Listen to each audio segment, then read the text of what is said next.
মাঠে তো অনেক জায়গায় পানি হয়ে গেছে, কিভাবে শুইবে?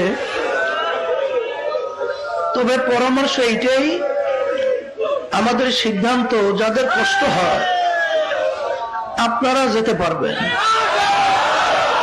আর যারা থাকতে চান আপনারা থাকতে পারবেন। তবে ইন্নাল্লাহা মাআস সাবিরিন, আল্লাহ রাব্বুল আলামিন ধৈর্যশীলদের সাথে থাকবে। আল্লাহ রাব্বুল আলামিন ওয়াদা করছেন। আমরা সাধ্য অনুযায়ী চেষ্টা করব, রহমত বরকত আল্লাহর পক্ষ থেকে আসবে। মাঠের দিকে তাকা,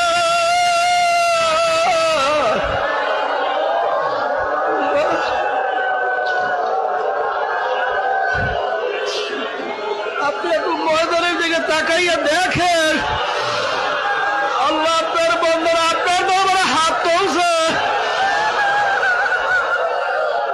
আল্লাহ আপনার বন্ধুরা কষ্ট করতে আছে। আল্লাহ আপনি যেটা ভালো মনে করেন সব আপনি করেন, কিন্তু আমাদের আল্লাহ